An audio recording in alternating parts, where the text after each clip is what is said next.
الحمدللہ، اللہ کا لاکھ لاکھ شکر ہے کہ جس نے اپنی یاد کی توفیق اور موقع فراہم کیا۔ لاکھوں اور کروڑوں درود حضرت محمد مصطفیٰ احمد مجتبیٰ حبیب کبریاء امام الانبیاء خاتم النبیین صلی اللہ علیہ وآلہ وسلم کی ذات پر کہ جن کے طفیل مالک الملک نے یہ مہربانی فرمائی۔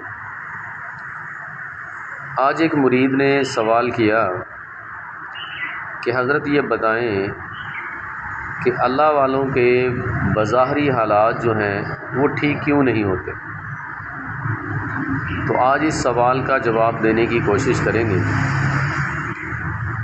اللہ والے جو ہیں ان کی نظر میں دنیا کی متاع، دنیا کا مال، دنیا کی شان و شوکت، گاڑیاں، بنگلے، ان چیزوں کی کوئی اہمیت نہیں ہوتی۔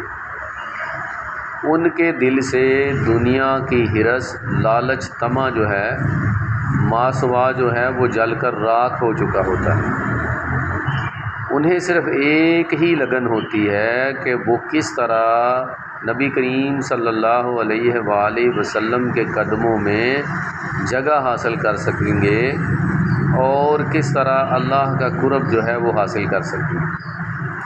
بظاہر تو ہمیں لگتا ہے کہ ان کے پاس یہ چیزیں موجود نہیں ہیں۔ دنیاوی چیزوں کی بنیاد پہ ہم یہ فیصلہ نہیں کر سکتے کہ اللہ والوں کے حالات ٹھیک نہیں ہوتے۔ اللہ والے جو ہیں ان کا دل جو ہے وہ نور ایمان کے نور سے روشن ہوتا ہے۔ انہیں آخرت کی فکر ہوتی ہے، اس دنیا کے مال و متاع کی ضرورت نہیں ہوتی۔ وہ اپنی زندگی اس دنیا میں ایک مسافر کی طرح گزارتے ہیں اور سوائے جو ضرورت ہے وہ بھی قطعی ضرورت جس کے بغیر گزارا نہیں ہوتا، باقی چیزوں کا اہتمام نہیں کرتے۔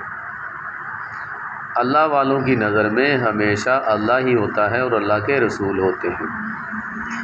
جس چیز کی بنیاد پر ہم یہ کہتے ہیں کہ اللہ والوں کے حالات ٹھیک نہیں، وہ ناپائیدار چیزیں ہیں۔ یہ دنیاوی مال ہے، آج کسی کے پاس ہے تو کل کسی کے پاس، اس کی ان کو ضرورت ہی نہیں ہوتی۔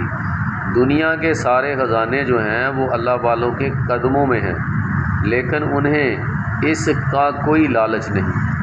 وہ کوئی دکھاوا نہیں کرنا چاہتے، کوئی بنگلہ، کوئی کار، کوئی موٹر بائیک یا اسی طرح کی کوئی بڑی گاڑیاں جو ہیں وہ بالکل اس کی خواہش نہیں رکھتے۔ ان کے دل میں صرف ایک ہی خواہش ہے کہ کیسے ہم اپنے محبوب کا دیدار کر سکیں گے اور کیسے ہم اپنے جو مطلوب ہے اس تک پہنچ سکیں گے۔ انہیں دنیا کے مال کی کوئی فکر نہیں ہے۔ اس لیے جو لوگ یہ سمجھتے ہیں دنیا کے مال کی بنا پر کہ اللہ والوں کے حالات ٹھیک نہیں ہوتے، وہ غلطی پر ہیں۔ اللہ والوں کی نظر میں ان چیزوں کی کوئی اہمیت نہیں۔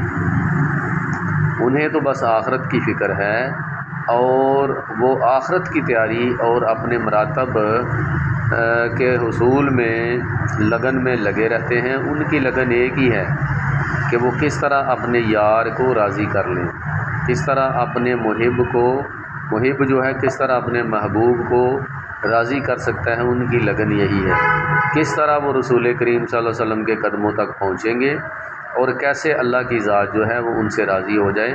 وہ ہر وقت اسی لگن میں مگن رہتے ہیں۔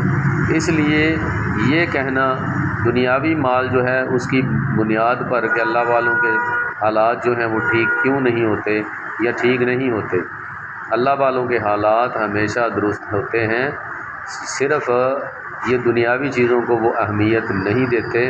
ان کی نظر میں یہ دنیاوی چیزیں جو ہیں وہ فانی ہیں، تھوڑی دیر کے لیے ہیں، اس لیے وہ اس کے حصول میں اپنا وقت ضائع نہیں کرتے۔ وہ اپنی آخری زندگی میں کامیابی کے لیے ہمیشہ جو ہے وہ تن من کے ساتھ لگے رہتے ہیں اور ہر وہ کام کرتے ہیں، تقوی اختیار کرتے ہیں اور ہر وہ عمل کرنے کی کوشش کرتے ہیں جس سے اللہ کی ذات جو ہے وہ راضی ہو جائے۔ امید ہے بات کی آپ کو سمجھ آ گئی ہوگی۔ اللہ تبارک و تعالی عمل کرنے کی توفیق عطا فرمائے۔ وما علینا الا البلاغ المبین۔ السلام علیکم۔